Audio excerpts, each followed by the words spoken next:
Your quality of sleep can be the root of other health concerns. Dr. Stanek, Chief Medical Officer of DoctorsNow, is here to talk about why sleep is so important to our overall health.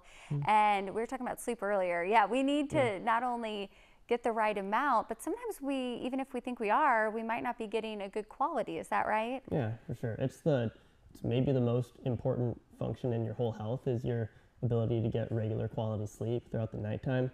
If I had to choose between two things that are the most important, it's regular physical activity and exercise and regular quality sleep. If you don't have those two, then you can't really live a healthy life. Sleep is so important. It helps to regulate your blood sugar, your appetite, inflammation, your stress hormones. When you get quality sleep, your heart rate comes down, your blood pressure comes down, and then you have a few healthy sleep cycles throughout the night, you feel well rested the next day. So the question is, if you're getting poor quality sleep, or if you have interrupted sleep-wake cycles through something like sleep apnea, what does that cause? Well, there's the mental side of things. So poor energy, poor decision-making, impaired judgment, sometimes depression, sometimes anxiety. And then there's the metabolic physical side of things too.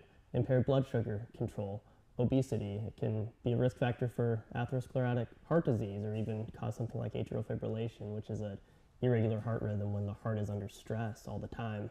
There's so many things that are affected if you're not getting regular quality sleep, and it's really important that people are keeping an eye on these things and they know what to keep an eye out for. And you mentioned sleep apnea. What exactly is that? So sleep apnea is, what the word apnea means is a pause in respiration. It literally means that somebody stops breathing. So sleep apnea is when somebody stops breathing in their sleep.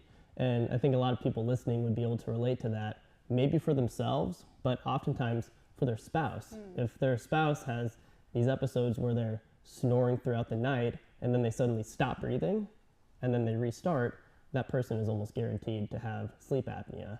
And usually these people have daytime fatigue. They're not feeling very well. Sometimes they have headaches, and they snore throughout the nighttime. There's all sorts of signs that people can look out for, and we're happy to do the screening for people and get them referred out for sleep testing.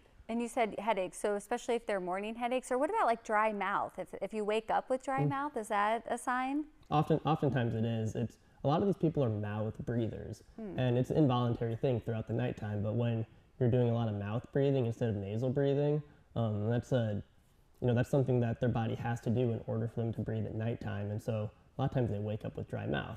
Sometimes they wake up in the middle of the night through these apneic events. Their mouth feels really dry. A lot of times they have to urinate in the middle of the night too. So these are all common signs and symptoms that people should keep an eye out for. The way that I simplify it for people is, if you're tired during the day and you snore at nighttime, you probably have sleep apnea.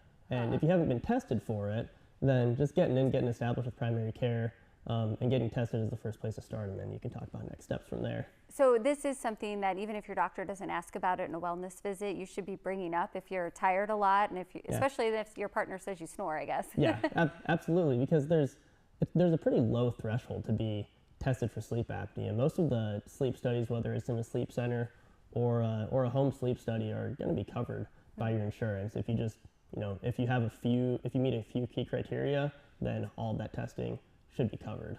And what can you do if you get tested and you do have sleep apnea or something else? Is there something that can be done? I think one of the barriers for people coming in to even talk about sleep apnea with their doctor is they don't want to get put on a CPAP, right? It's the positive airway pressure that helps to keep the airway open at nighttime so that people aren't having these apneic events.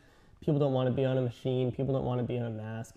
It's completely understandable, but a lot of times it's a barrier for people to come in and even talk about it, right?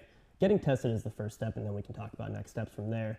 So these machines, like a CPAP or an AutoPAP or a BiPAP, that's definitely an option, and it's the most common treatment for sleep apnea, but there's other things people can do as well.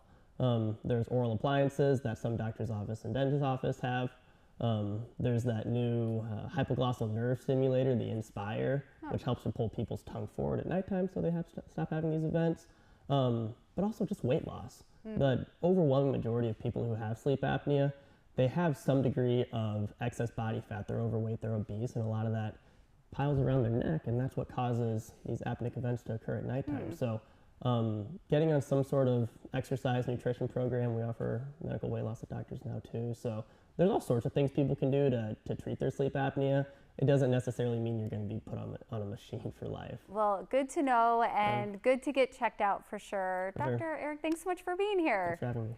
And you can learn more. Just go to DoctorsNow.com or call 515-270-1000.